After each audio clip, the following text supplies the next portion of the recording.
Hey, welcome back, folks. This is LotTalk powered by Lotpop. We've got another treat for you. Last week, Naldo, we went off with our buddies, Fred, with Lou. We had a great time there. They brought a lot of great insight. But this whole thing we've been talking about, those looming tariffs that are now a reality, how prepared are we in our F&I departments? I told you guys I had a great guest coming. This is a near and dear friend on a personal level for Renaldo and I. Absolutely. This guy is absolutely positively one of the best of the best of the best car guys I've ever had the pleasure of being in business with and partnering with in this industry from this side. The guy is just a brain. I freaking love this guy.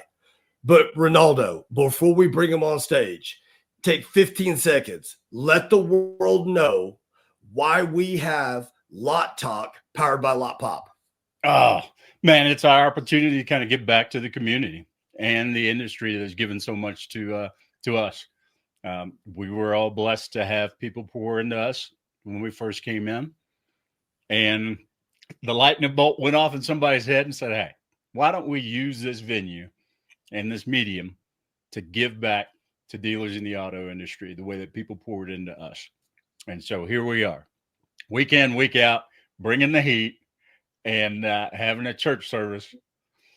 And that's what it's all about. It's what we look forward to every single day, getting here so that we can do LotTalk, the podcast.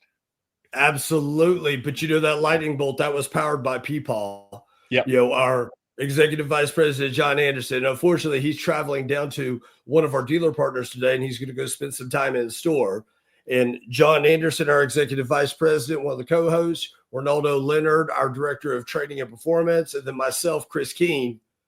We co-host it every week, and we are so glad to give back to this community. But I want to get down to it. Naldo, I want to bring up our dear friend who is now the Vice President of Sales for AutoFi, one of the most stand-up dudes in the world today, not just this industry, but as a human being. I want to bring him up. That is brother Zac Jones. Brett, bring my man to the stage. Brother Jones, how we doing, baby? Hey, good morning. Thank you. I don't know if I can stand up to all the kindness you guys shared this direction, but one thing I did take away from that intro, the opportunity to give back to the community. Like, I don't know who put the jingle together, but I like it. It's got a good rhyme. Well, believe it or not, that was old Peepaw. And you didn't get a chance to meet Peepaw today, but John Anderson, our Chief Experience Officer and Vice President, I mean, the man's got a giving heart. And the way that we at Lotpop, our number one core value is dealers first. And we always want to give so much more than we receive back. And that's the whole nature of this. That's awesome. Zac, I'm excited to be here with you guys. Oh, brother, I tell you, man, we are super stoked to have you. And genuinely, we mean it. Naldo and I were just talking the other day, about you, and just not just you as a person and Coco B and the girls and everybody, but just you as a human being and the light that you bring to our industry, man. It's super cool, man. It's an honor for us, not only just to be able to call you friend, to be able to call you brother, but to have you also on this show, because we know your giving heart. And from your vantage point with everything that we see going on right now, I mean, what's your take? It's chaos, right? It's another element of surprise in the car business, but I think we, as guys that have been in the business and now on the vendor side, we roll with the punches. The car business has always been resilient and a way to find a way to victory, and most of the time come out on top. And I feel like we're in a place today to take advantage of new opportunities that we weren't looking for before. And everything that happened since 2020 till now has been another curveball and another curveball, and this is just one on top of that. And I think it's an interesting topic that you bring up, because we've heard, the staff that has come on since 2020 isn't put through the paces as earlier years of sales trained professionals. And so they've been a little bit entitled And so it always goes back to when things get tight, you go back to training and making certain that you can maximize every dollar. So speaking of that, going back to training and talking about, because one of our first couple episodes that we did, Zach, was there's no more shooting fish in the barrel, meaning because of the COVID era of salespeople, sales managers, F&I managers, just fill in the blanks. Okay. We were able to sit there and say, okay, hey, Bob Jones, you are looking at this vehicle. I really don't care if you buy this vehicle or not. There's 15 people over there waiting for you to say no. Yeah. So it really Yeah. wasn't selling. Okay. That wasn't selling. Okay. That's right. But you talk about training, and with your experience now on the F&I side of things, and of course you were very seasoned in F&I long before your role as VP of sales for AutoFi. If you could sit there and say, hey, we need to make sure we are doing X from a salesperson vantage point, from a sales manager's vantage point, and from an F&I manager's vantage point, we need to make sure we are doing X to support that F&I department as front-end margins are potentially starting to compress. Yeah. Yeah, I think and I've seen this here just in the recent weeks, where it's always the great idea to buy a new solution like AutoFi, and then just let it roll. But you forget that training is what kind of makes it stick, right? It's a great technology, but when you don't train on it, it makes it just another piece of technology. And I've seen in the last month dealers that have just kind of been on that autopilot, where the sales team rolls it in from the retail side and rolls it right into F&I, and they're buying warranties. Well, then we put more technology in their hand, and they come into this place and they get from the sales side where they're picking out their payments and saying yes, and they get to F&I and they're like, budgets are a little tight, the margin's a little squeezed. Maybe I'll pass on that warranty this time. And so we're just going back to asking, like, what is your opening statement, what's your base statement, what's your value prop, and going back into. I mean, we're not even there to train an F&I, but we're actually having those conversations to get to the level of just elementary, like, let's go back and start building value in what we're selling instead of assumptively selling that they're going to buy everything in the back end. Wow, that's fantastic. I mean, because every dealer that I talk to, and we're having these conversations every single day, they just don't really grasp that concept of how vital training and developing those salespeople to be well-rounded, not only from presenting the value in a vehicle, but also when they make that handover, setting that back end up by having that conversation with a prospect or with their customer before they complete the deal. And it amazes me how many managers who, like you said, they've probably been in the business prior, or just got in right after 2020. And so they weren't used to real world scenarios where, if you're going to eat, you had to present value. Yeah. So let me ask you that. So how do you get people that are in that situation to be able to lay that basic foundation through training with the salespeople that they're dealing with on a daily basis? Yeah, I think you guys do a great job of training. You guys have been in that model for a long time, and you deliver beyond just selling something. You give, like you said, you give value, and then you ask for business. And I think that's the way to do it in the world we live in. A fun stat that says the car industry, the 30-year professionals are gone, and 27% of those seasoned professionals now are Gen Z, right? They're 18, 19, 20 years old. They've not been through this world that we've lived in and grind down to the bone. Right. And so, what do you do? You got to go back in to say, like, where does the customer start getting their education? And that's online, right? We still have a lot of the industry that says, I need to control this environment, which AutoFi gives the ability to control the perceived permission, perceived control for the customer. So you're building trust along the way. But a lot of times they're still just kind of getting to that payment zone and then just dropping them in the box and asking for additional payment. The consumers of today want to be educated along the way, right? If you go to buy something, think about it. You're going to go upsell I tell my wife all the time, God bless her. I said, look, I will upsell myself. I don't need anybody to do that, right? I will I'll buy more than I need. I'll buy all the tech. Like I'll get it all. But I want to know about it before it's like, surprise. Guess what? You need to spend extra money.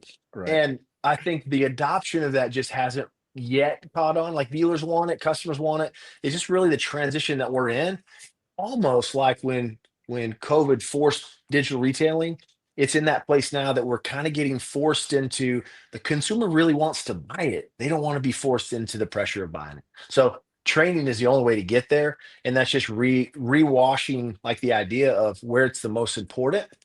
When does it come together? And it comes together early and often. You hear that a lot, right? Early and often. And you present it, you make sure you're understood to protect it. This is a big investment with a lot of technology, and you must take care of your investment. And then, by the way, Renaldo, he's going to go over all the packages that are going to fit your buying parameters, and he'll take great care of your product for not just today, but so you can come back and buy from us again. Absolutely. Yeah. Wow. And isn't it funny how that happens? Because, I mean, you mentioned digital retailing. The industry was kind of ramping up to that, and dealers were kind of hesitant and pushing back on it. And then when COVID happened, it was like, oh, we need a digital retailer solution. Crazy. It's crazy. Oh yeah, absolutely. Gosh. And it's I don't blame the car industry for much, right? Like it's been something that has given me blessing, beyond measure that I could ever ask for. I go to the area where everybody was paying retail, and digital retailing was the only way to get a price in front of someone because they couldn't get out of their house, until the first car dealer took a $15,000 digger on a Dodge Ram in California. The first car I ever saw with a rebate coming out of COVID was already at 15 grand. And so, what do you do? I mean, come on, man. Like maybe 1,000, maybe 2,000. You're going from retail to 15 grand off. And I just feel like we have done this to ourselves over and over and over again. And you want to make as much money as you can, but you also want to lead with great savings so people come buy cars, and then try to make it in the back end. And we just got to rethink the model. Right. Oh yeah. Fantastic. You talked about that, how COVID, brought that digital retailing piece, and all three of us, worked for, one of the largest automotive, software companies out there at the same time during that time. All three of us were there. And I could remember how we had tried to tell dealers for years, long before COVID, that digital retailing was something that they needed to do. And that it took a pandemic for them to sit there and finally get off their asses and go, oh, maybe there is something to this. You know what I'm saying? So yeah, my question is thinking about, Zach, that time, and then now thinking about where we're at with that transparency of F&I, or lack thereof, if you will, because some dealers will sit there and talk about, oh no, we're transparent with F&I. You can see everything on the website, you can see everything, on our third-party sites, et cetera, et cetera. But are they really? That's my first question. But are they really? I'm going to give you a this week happening. I was on the phone with the dealer, a large dealer, many rooftops and Highline cars as well. They had one GMC store and a lot of Highline vehicles like Maserati and Highlines, right? Not hypercars, but I put in a lead to see what was going on. They had some great Hummer deals, and I was like, hey, let's check out these. There were lots of money off these Hummer deals, right? And so I put in a lead, and they called me up, and it just felt a little icky, right? Like, hey, yeah, I saw that you like this vehicle, but come on in, right? Let's get you the manager special. And I was like, are we there? Are we really? Are we really there? So, it's the transparency, which I think is an ugly word. It got real ugly in the last probably decade. I think it's just trust. Like the consumer wants to trust that they're buying a car. Transparency is gross, but I like the word trust. And so you got to build the trust along the way.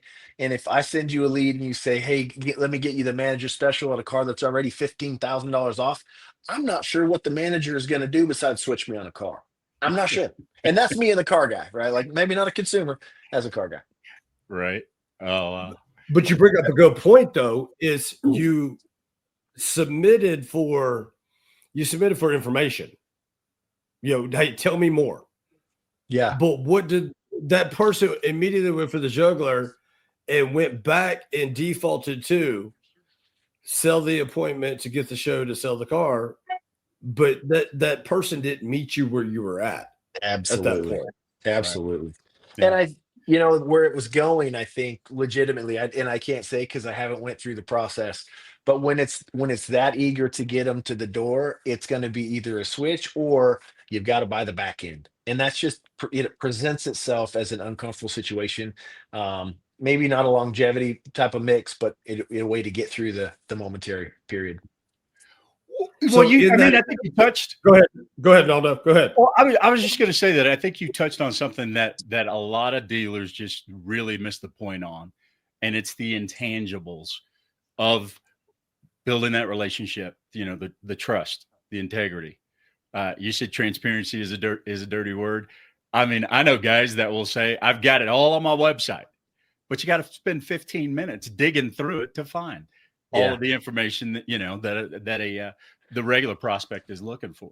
And so, those intangibles are invaluable. Once you have a consumer's trust, then the rest of it is, it's smooth sailing from there, as long as you do not betray that trust.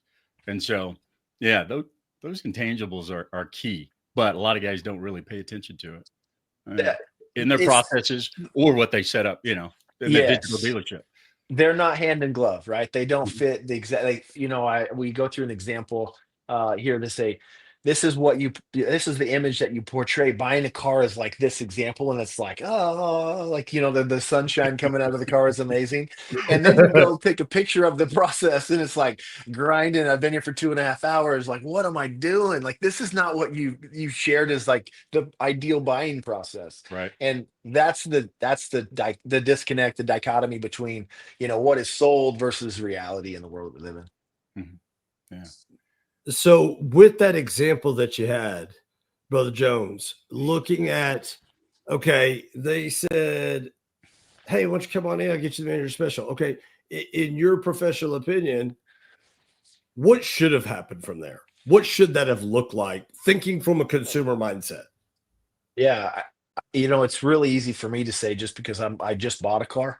And so when we get to flip and change the direction of what selling software versus buying a car and becoming a consumer, I'm just like a lot of the consumers today. I want to see it. So when I send the lead in, I see a price on a vehicle. Yes, you can buy it. Here's how you buy it remotely or at the store. And let's not wrestle about it. Like if you post a price and I can buy it for, I should be able to write you a check. Now that's where the thing starts to come apart. You got to use my financing. You got to go to my finance box. You got to finance with me. All those things are not what you would experience. You don't go to Amazon and go to buy something and say, hey, you have to finance with me. If you don't want to use our financing, you can't buy my thing. And if you don't buy my warranty, I can't sell you the car. Like those don't go together. And so it should be less hassle. It should be trust building from the beginning. Saying, yes, you can buy the car. Here it is. When do you want to come buy it? Can I help you buy it remotely if you want to? And I'll deliver it to you. Like make it easy. Mm-hmm. Absolutely. And oh, by the way, if you want to protect that package that has all these computers and it's electric and all, here's a warranty that's going to protect your investment. Oh, I probably better have one of those, right? Like that, it's kind of a no-brainer at this point when the car value went from an average car deal, it was like $34,000 in 2019 to now the average car deal is $60,000. Like that was an Escalade back in the day, right? And now every car is the average price of Escalade. You better protect your investment, right? And I think the disconnect is that everyone thinks that they just ought to buy it. Like this is where we go back to the training, right? Oh, you have to buy it. You don't have to. You need to put themselves in a position to build the trust and understand that that's the best way for the consumer to protect their investment, not the best way for you to get the best package and financing and drive home today. Yeah, that's a great point. And I do a lot of shopping online and purchases. Yeah. But you mentioned Amazon. Anytime you click that button and say, put it in the cart, a little pop up. Do you want to buy the insurance to protect that That's purchase? right. The same thing with Home Depot. I spent $150 on a leaf blower. Do you want to protect it? Best Buy does the same thing. Like, they're no commission. And Best Buy's like, are you sure you don't want to protect your investment? You're like, yeah, I just bought a $2,000 washing machine. I better protect that investment, right? I don't want to buy a new one. So we live in the world of technology, and I feel like there is a need for protection on electronics. It's just a no-brainer at this point. It's just a little bit of polish that really helps us get there. Absolutely. So now, what percentage of dealers have you come across who have that option set up in their digital retailing space to either nod or shake off whether or not they want to insure that investment? I have conversations with 20 to 50 dealers a week, right? Maybe more. Mhm. And the most contentious part of the conversation is, should I present F&I products online? Why would I do that? And so the percentage, like to get to I would make up a percentage. It's extremely low. It's extremely low. Right. And like Miss Keene said, back in 2015, 10 years ago, we were saying, hey, this should be something that consumers can see, educate themselves, and purchase.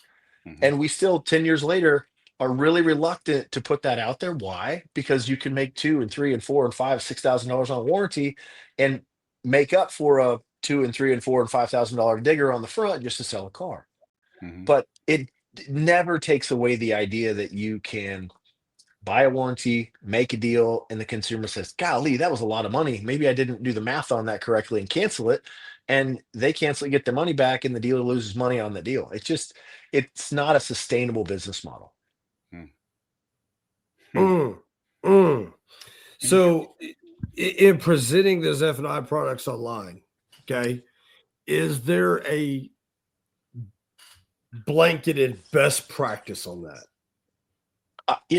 I don't tend to say that there's a good best practice just because I don't have enough information, honestly, at this point.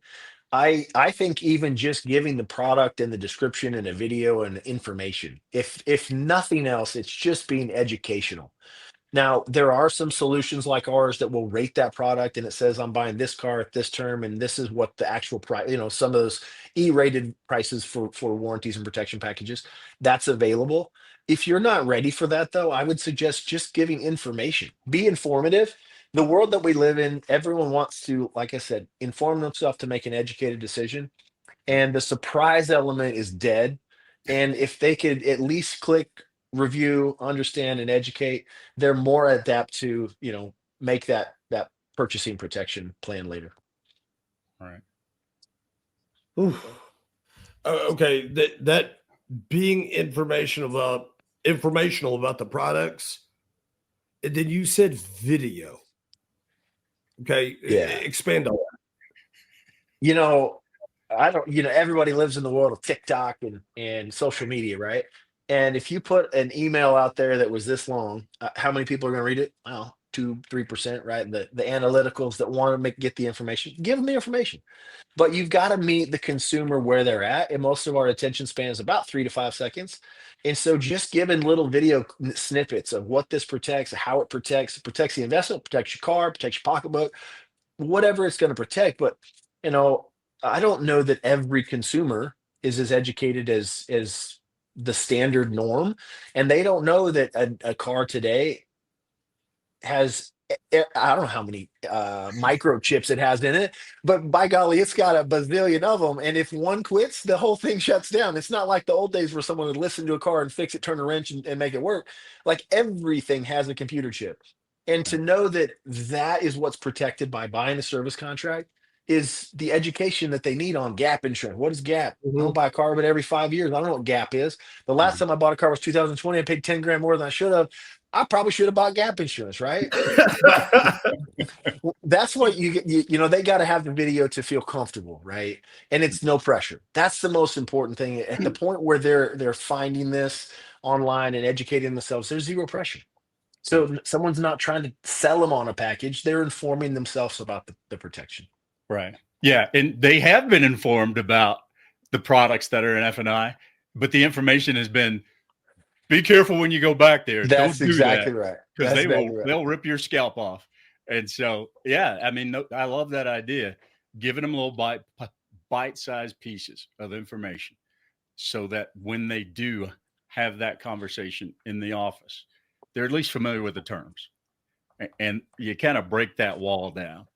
Yeah, we all sat in F&I, right? When the old crusty guy that was all cash buyer sat down, he's like, I ain't buying no warranties. They told me not to buy them. Give me the paperwork, right? That's kind of a thing of the past. Like, I'll give you an example. My father-in-law is never a warranty guy, right? Got money in the bank. He's okay. He's paying cash for a car. He walked into a dealership the other day and he called me on the phone. He's like, hey, should I buy this warranty? And I said, well, how much are they charging you for it? He's like, I don't know, $1,800. I said, pull the trigger, bro.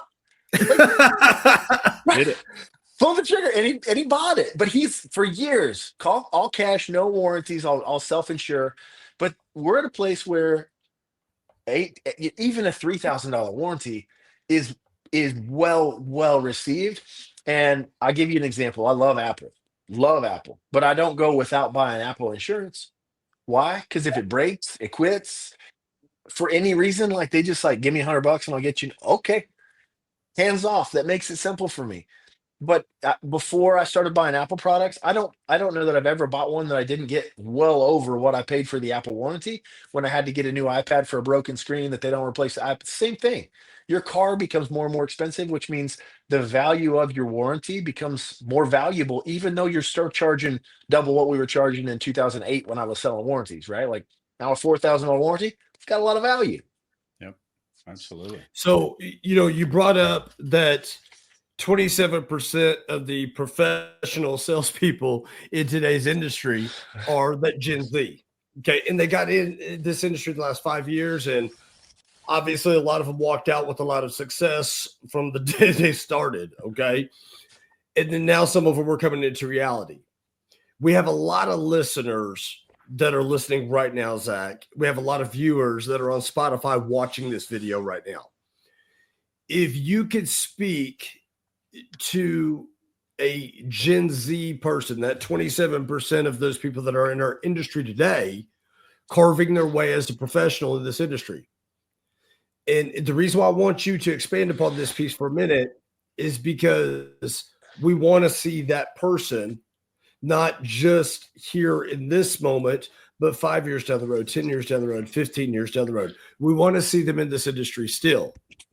In efforts for them to continue to retain and build their book of business of repeat clients, what would you say to a brand new or last 5-year sales professional? What would you say to them on how they should approach or turn a customer to F&I? And why is that important regarding their book of business and their longevity and things of that nature? Great question. I think that for those that have not been through what we went through, which is the challenger-based sale, the foundation of this sale will actually explain why it's so important. But we all think that the world we live in is driven by marketing and branding, and that's why people buy what they buy, which is not true. 13% of a car business buy is made by brand awareness, which means those that are going to go back and buy it, the top 3 brands that are going to go back and buy a Subaru, Tesla, and Mercedes. Toyota's up there, but it's not as high as Subaru, Tesla, and Mercedes. But that's brand awareness. But legitimately, brand awareness makes up 13% of the buying decision. That's it. 13%. The main buying decision that says, I'm going to buy this again because I enjoyed it, was the actual experience of the enjoyment of buying the car. And that is the hardest thing for the world that we live in the automotive today to really kind of digest, is those that get it, those that get it today are the publics. How do I create a better buying experience that the consumer likes the buying experience and will come back? Why do they care? Because they're looking at market share. And what they're doing is they're going to buy out these little small dealers that don't care about experience, and they're trying to grind out for the last dollar and look at the bottom line dealership money rather than the long-term longevity, right? So stretching it to 86 months and weird, God forbid, 96 months today is weird. It's just crazy to me.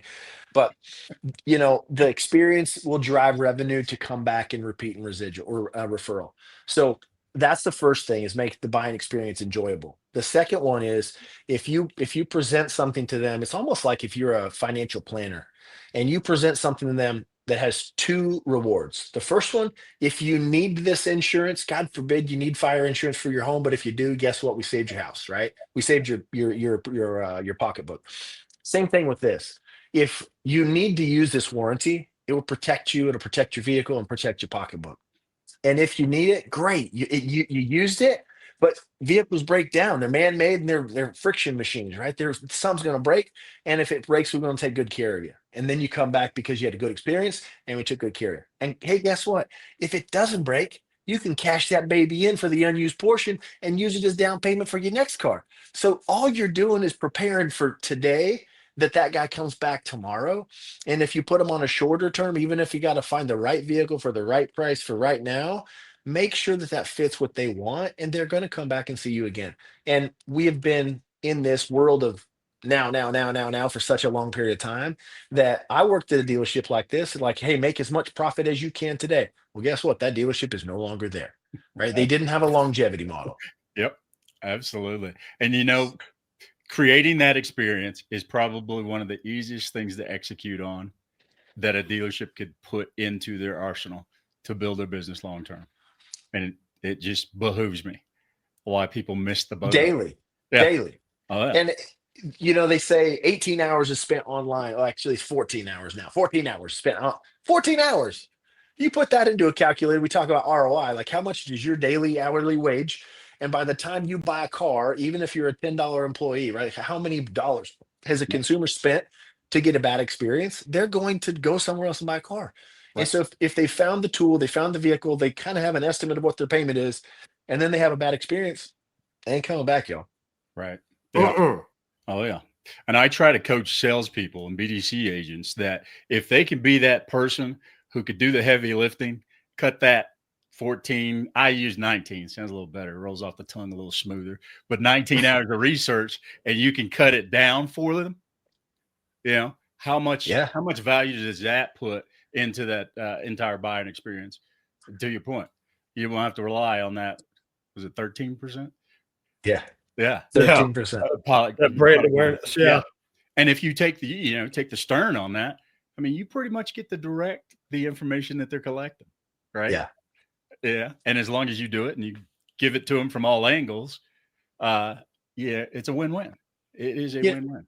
And they still say people will pay more for a better experience.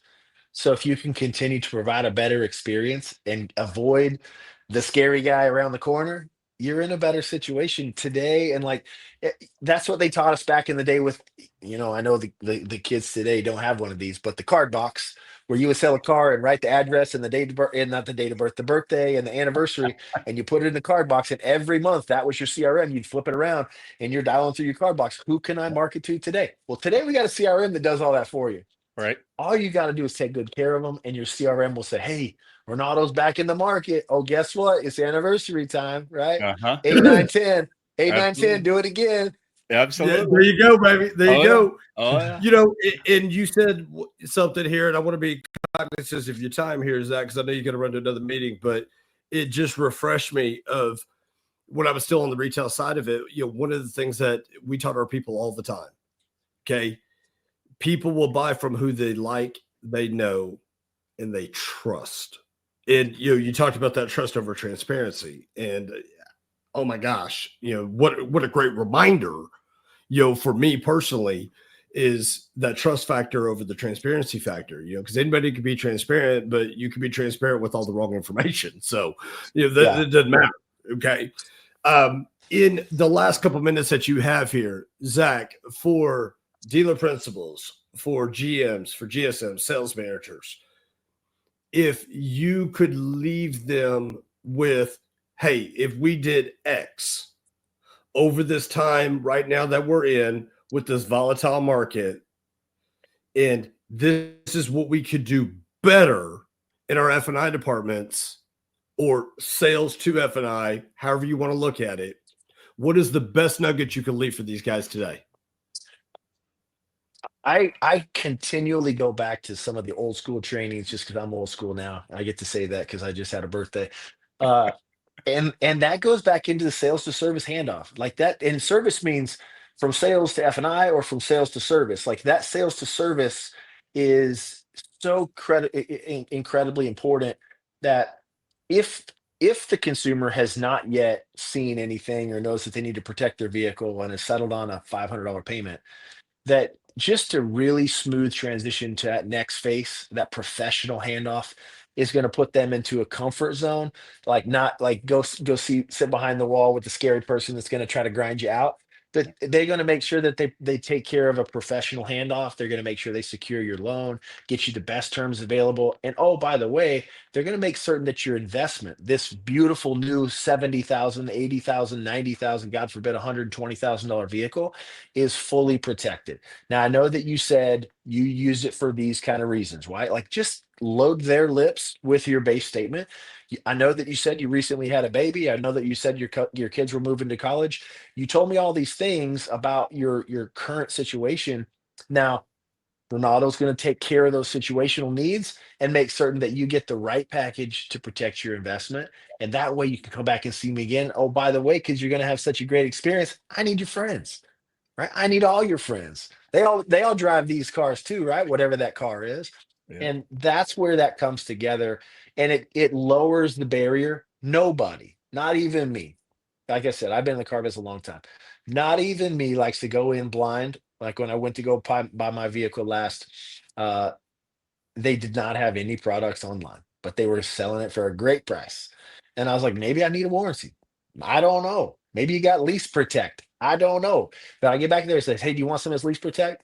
And you and I both know, all of us here in this fun little room, we know that lease protect is a fixed price product. And they said to me, well, I gotta rate it real quick to see what the price is on that expensive vehicle. You're dead to me. I'm good. Thank you. Thank you anyway. Yeah, appreciate that.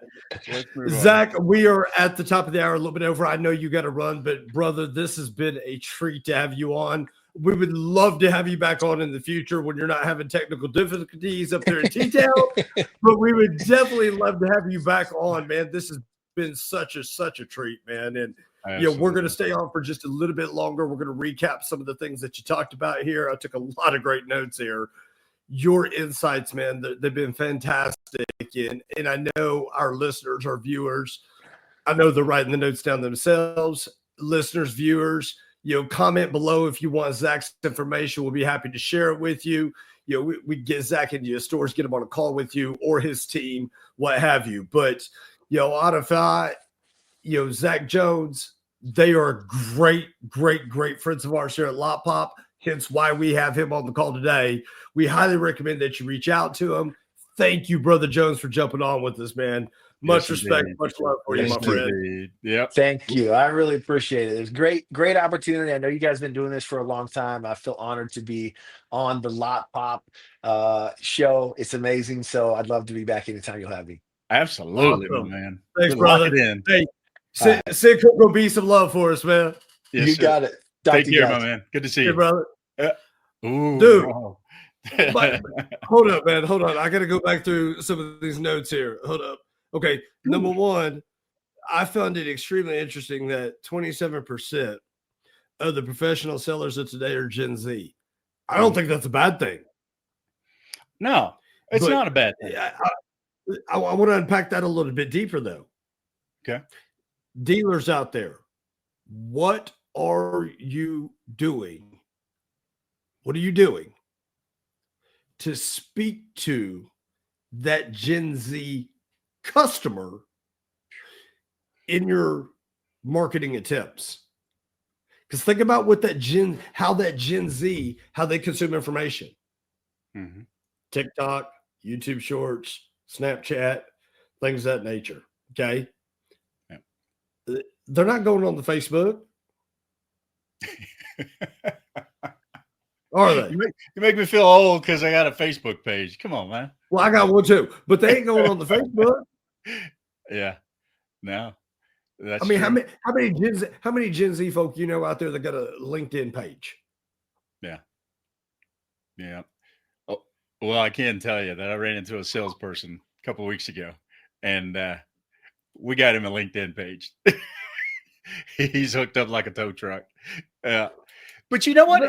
It also, it also brings to mind the Gen Z population inside the dealership. What are we doing to train them effectively? Yeah. How they receive information and digest it. 100%. If we're trying to train a Gen Z person in the manner that you and I were trained back in the day, we're failing miserably. So dealers, here's what I highly, highly, highly, highly recommend. Not only should we meet our customers where they're at, we need to meet our sales staff where they're at. Because how do you expect them to be able to communicate with the people that you're bringing into the dealership if we haven't communicated with them in a fashion to train them on how to communicate with that other generation? We just ain't doing it. We just ain't doing it. So and then vice versa. Yeah, vice versa. There was to Zach's point. He called up to get additional information on that vehicle, and what's happening? In 5 seconds, he's hammering him to make an appointment. So they're not because they receive information, in bite-sized pieces and in spurts. That's how they transact business. And so when this entire situation is cross-generational, coming and going on several different levels, do we bring that to their attention? And do we prepare them for it? And he mentioned the Challenger sales, and going through that, we were trained to look at every situation and try to identify the audience you were presenting to so that you could do the most effective job to challenge their thoughts and beliefs and present them, educate, and then take control of the situation. But, outside of my kids, because they were taught the Challenger method when Ramsey was in middle school and the boys were in high school when they were going through that stuff. And so they understand how to take rejection. Your job doesn't start. Yeah. You want to go spend the weekend with your friends. You got to sell me on it. And what's the process? What's the process? But for the majority of Gen Z people that are in the dealership, they don't really understand that you're going to have to tailor your message differently for the prospect that you're talking to. And to that point, though, think about this. So round it up to 30%. 30% of the professional sellers are the Gen Z. Okay. And I forgot about this number until Zach brought it up today. The average sale price back in 2019, just 6 years ago, was $34,000. And you look at that average selling price today at $60,000. Okay, let's think about that Gen Z. Let's think about the Gen Z seller of today. Have they bought anything $60,000 before? No. And we expect as dealers, we expect them to go out and sell 60, 70, 80, 90, $100, $20,000 vehicles. Right. Yep. That don't make no sense. Right. Yeah. Unless we get trained. Absolutely. Well, I mean, and think about when we first started. I know that I was told someone who comes in to buy a vehicle, they're going to make the second largest purchase they'll ever make in their entire lifetime. Absolutely. Okay. But the reality now is that you're probably about 50-50, maybe the majority. It's going to be the most expensive thing that they purchase. With the housing market the way that it is, and a lot of people being priced out of it, there will be some transfer of wealth, so people won't have to go and buy a house. They may have one already set up for them. So buying a vehicle is going to be the most expensive thing that they ever purchase.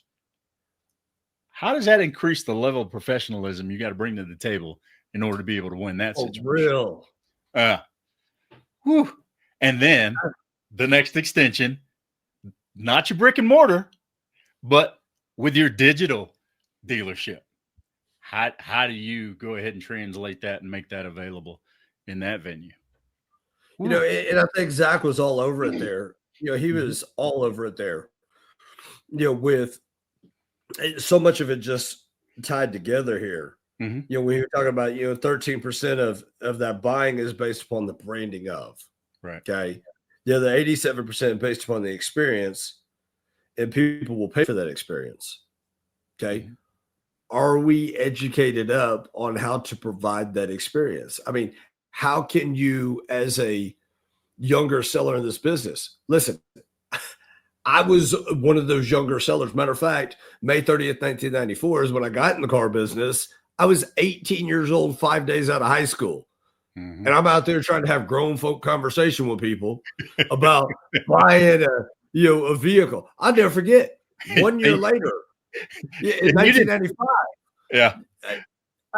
They came out with the new body style Ram heavy duty. Because remember, in 94, they made that first elaborate change. And then in 1995, they did it in the heavy duties. I'll never forget. Transport truck comes in a black over silver with the black, had the silver center band. They called it waterfall back. How they made that a waterfall, I don't. Anyways, I digressed. But it was a 1-ton regular cab dually diesel truck, 4-wheel drive. I'll never forget. Thing comes off the transport, shining like a new penny. I'm like, oh my gosh, that is beautiful. You know, I grew up farming, and I sat there. I was like, wow, that is an awesome truck. Now at this time, now I'm 19 years old, and I walk over to it and I look at the passenger window. And I'll never forget it.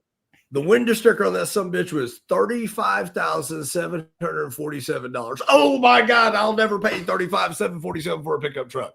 Right. my last 4 trucks that I bought were over 70, 80 grand. Yep. Oh yeah. But think about that. $35,747. Okay. Now, mind you, I was in school to be an educator. My major was secondary education. Right. I was going to be a teacher making, here in Oklahoma, I think the base starting pay for a teacher was something stupid, like $23,000 a year. Man, that truck was 1.5 times what my base salary would have been as a teacher. Yep. Think about that today. That 60,000 mark. That's wild. Did you think about what the average income is today? We got sellers out there that were in the same boat I was in, that probably you were in. But then here's the worst part. I'm going to put the managers on blast here. Not training them how to have that cross-generational conversation. That's a problem. Well, but the thing about it is, a lot of guys that don't see the value in propping them up and setting them up for success, because that's what you're doing when you're training them, they just kind of discount it as, well, these people aren't motivated. Gen Z, they just don't have that work ethic. Where do they get that work ethic from? When you got to the dealership, you were not built genetically to have the work ethic that propelled you through the car business. I'm guessing that you sat back and you said, okay, I'm going to do this and I'm going to be successful. Who can I watch who's doing what I want to do with my career? Am I right? 100%. So for me as a manager to sit back and say, these guys don't have work ethic, they just don't get it. You're kind of pointing the finger at yourself, right? Because you hired them. Yes, absolutely. Are they still using that mirror test when somebody walks in looking for a job? It's like they fog a mirror. They fog a mirror, and you only have 2 felonies, so you're hired. Can you pass a drug test? I don't even know if they do those anymore. Just today. I just want you to pass it today. Right. Yeah. They asked me if I could pass a test. I was like, how much time do I have to study? But, it's one of those things that, and, don't get me wrong, it's not the majority of people out there that are not doing these things. But those that aren't, and they scratch their head and they're trying to figure out how they can turn their business around. But I love that old Henry Ford quote where he says success looks a lot like overalls and hard work. And people are in that instant gratification mode. And if they cannot just turn it over to somebody and see the results, not really interested in getting involved in it. But for those guys that are listening and take it to heart, I mean, it is the easiest thing that you can do today is to pull somebody aside, teach them something. Teach them something they don't know. And watch how they will gravitate to learning. But like you said, I mean, you can't sit down with them for 3 hours and hope for them to retain it, because we are goldfish, and that 10 seconds max. But here's also the next problem that you have with that. I don't disagree with you. Sit back and take some of the next generation, that's the now generation, and teach them something. Okay. Let me now speak to that now generation that some people call the next generation, but they're in the business right now. Let me speak to you guys for a minute. You got to receive it, because some of that success that you've had over the last 3, 4, 5 years is with the tailwind. That's with the market in your favor. That was shooting fish in a barrel. Okay.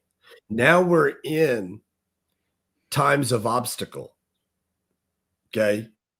We're in times of obstacle right now. But the best advice that we could give you, because we've been there, bought the t-shirt, done that, is sit down with that old timer that's been doing it for a long time. Listen when that person that's been doing it during the pandemic, during the economic crisis, during the cash for clunkers, during 9/11, that person that did it during those times, they had the obstacles in front of them. Was it a tariff? No. But it was an obstacle that was as equally, and in some cases more challenging than what we're facing today. Absolutely. We look at right now, you got the big three, Ford, General Motors, Stellantis. They've jumped out there and said, we're going to surge the market. Employee pricing. Now, is that across the board on all products? No. Is each one of the big three a little bit different in the way that they're rolling out employee pricing? Yes. But what they have done is they've now started increasing awareness to start moving that market. But now what do you got? You're not in a position to say, hey, here's the price of the vehicle, take it or leave it.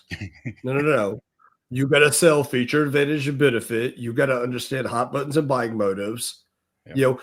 Matter of fact, Renaldo, I had a conversation with sales BDC people the other day and the managers. And I threw an old acronym out to them, SPACED. And what I said to them, SPACED, SPACED. And what I said to him was this. When I first got the business, an old man named Ken Bailey, he was my sales manager at the time. He says, man, you got to figure this out. And you got to figure a way to weave this into conversation. Spaced. I'm like, what the hell are you talking about? He goes, you got to find out with that customer. Is it safety, performance, appearance, comfort, economy, or dependability? What is it that's driving them to need this new vehicle? Right. What are the most important? You got to figure a way to weave that into the conversation. Yep. It's like, okay. Well, I tried to find a way to weave it into the conversation, and it was awful. It was awful. Okay. So finally, this is where I did Renaldo, no joke. Finally, what I said was, the next step I took after fumbling through it probably 10, 15 times. Right. The next step I took, I just point blank said, hey, Renaldo, I see you're looking at this vehicle here. What's most important to you? Is it safety, performance, appearance, comfort, economy, or dependability? You know how much respect was given? They just looked at me like, well, I mean, where's this? I got 3 kids. I mean, it's got to be a safe vehicle. Perfect. Let me show you the safety features of this vehicle. That's how I did it. But that's it. I mean, that's all you have to do. There are creative ways to do it. But it just goes back to the basics, blocking and tackling. Ask a high quality question. All right. To get a high quality answer. And then listen. But now, hey, listeners, viewers, be careful. Okay. Be careful. because I did that. Okay, no, I was in a Ford store, and I did that. I had this old farmer come in, and I asked him, "Hey, what's most important to you? Is it safety, performance, appearance, comfort, economy, or dependability?" And he looked at me. He said, "Son, I could care less about how economical this thing is. Will it pull my horse trailer?" That's it. Boy, I froze like a deer in headlights. I was like, yeah, you're right. But let me tell you about the horsepower of this vehicle. I mean, and I went on from there. So know your vehicle. Yeah. Yeah. I mean, but it going back to conversation we had a few minutes ago about knowing your audience and who you're talking to, but same result. You ask a high quality question. He said, "You know what? I don't care about anything other than the fact that I got to get my horses up and down the road. Is this going to take care of it?" Right. So you knew exactly what you had to sell on. And it's, thinking about people that are trying to, handle these transactions that are going to be, I never thought in my lifetime I'd ever see a vehicle over $100,000 that would consider even buying, but you have to have a certain skill set in order to be able to do it successfully and to be able to do it repeatably. Right? A blind squirrel finds an acorn every once in a while, so you'll get lucky. But in order to make a career out of it and to be a professional, those are the basics, right? Those are the basics, man. You know what? We need to do an episode. Yeah, we need to do an episode where we just get a bunch of the old school dudes around and just tell stories of selling people. Hey, and that's actually not a bad idea. We need to get a bunch of old school cats on. Oh, we need to get a bunch of old school cats on, and each one of them give what their go-to from back then and today. Get what, hey, this still works for me a million years later. Absolutely. Because history repeats itself. Yeah. Well, I mean, but the basics are the basics. What made a successful car professional back when we started are still the keys to being successful in the business today. Yeah, absolutely. Some of the a lot of the tools have changed. A lot of the techniques have changed. But at the end of the day, you're still doing the same thing. Somebody wants to buy something and you have something you're trying to sell. You're trying to stay out of your way while at the same time creating as much value as you possibly can in that vehicle that they're looking to purchase. And but the thing about it is that that skill set is translatable across any industry. If you can sell a car, you can sell anything. It reminds me of dodgeball. If you can dodge a wrench, you can dodge a ball. but if you can sell a car, you can sell a used car, you can sell anything in the world. Anything in the world. Anything in the world. Absolutely. And that's what I always told my kids, because they were asking, and yeah, I was fortunate enough. I mean, it was your first gig right out of the chute. You didn't know second from come here, but you started selling cars. But I had some sales experience in previous industries before I got into selling cars completely by lark. But I mean, I wish I had done it right out of the chute, and I probably would have never done anything else. But I can guarantee you, all the sales training that I had prior to that, selling pharmaceuticals in the oil and gas industry, the training that I received with that dealership and with that auto group was second to none. And I'm talking, Fortune 500 companies and how they structure their sales organization and how they train them. Man, I probably got lucky with the organization that I landed with. But I mean, looking back on it, dude, I was prepared for anything. And Brett threw out there when I talked about when I got in the car business. Yeah. Our producer to the stars here. He throws out there in the chat, I was 4 years old. Thank you for that, Brett. I appreciate that. I mean, I appreciate you dating me. It's almost like urban dating. Yeah. I bit my tongue. I bit my tongue when he put that up there. I was like, if Peepaw was on here, Brett wouldn't even have thought when when old Peepaw got in the car business. I mean, Lord of mercy. Yeah, I'm sitting there trying to do the math in my head. He tried to carry the one. Yeah. A couple times. Carry that one a couple times. I was like, hell, he's 4 years old. Last piece here. Okay. And I think this is probably one of the most important things that we could possibly do, because it'll help build equity in yourself as an individual seller, as a sales management team, as a dealership as a whole. Okay. Because brand loyalty has gone out the window. You still got some where they're pretty loyal to the brand, but overall brand loyalty has gone out the window. But the one thing that hasn't gone and it hasn't changed is Zac talked about it earlier. People will pay for experiences. And if there's one thing that I could leave you with, and Renaldo, I want to get your final thoughts before we wrap today. But the one thing, if I could leave you with, is where he talked about training on that handoff from sales to F&I and sales to service. Salespeople, managers, GMs, dealer principals. If you're not providing a base statement for that sales team, for that transition to F&I, for that transition to the service department, if you're not training on a base statement, you're missing the boat. Shame on you. Because those customers want that experience. We will all, as consumers, pay for the right experience. I will pay more money to make sure that I'm taken care of.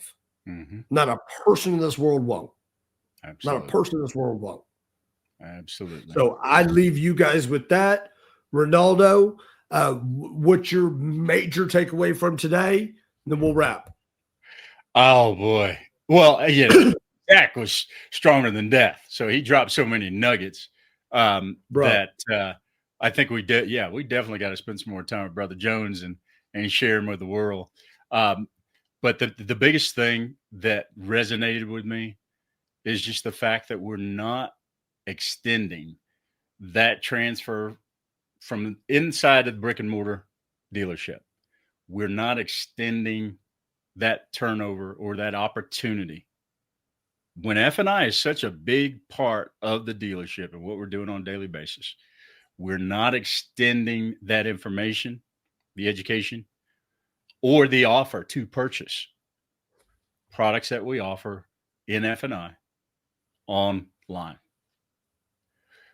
We do it with service. We do it with parts. We're pricing, but we're not giving them opportunity to have a full picture of what the transaction is going to look like and giving them an opportunity to continue that research that they do beforehand all the way through the entire transaction. Honestly, though, Renaldo, you're not wrong. Brother Jones was throwing some bombs and gave us some nuggets. It was super, super great to have him on. We are definitely going to bring Brother Jones back on. Yep. And I can't wait to have Brother Jones on and Peepaw on at the same time. So listeners, viewers, drop the comments below. What else do you want to see? Let us know. We will bring it to you. We will get the best industry experts out there. We will bring that each and every time for you. Yep. Once again, this is LotTalk. It's been powered by Lotpop. We thank the automotive community for tuning in each and every week. We ask that you continue to subscribe. We ask that you continue to share this, because the more we grow this community, the more great topics we get that come back to us, that we can come out and deliver to you what you're wanting to hear. I'm Chris Keene, one of your co-hosts. On behalf of Mr. Renaldo Leonard, on behalf of Mr. John Anderson, affectionately known as Peepaw, And on behalf of Lotpop, we thank you guys for tuning in to LotTalk, and we look forward to seeing you next week. Have a great week, y'all. Bye.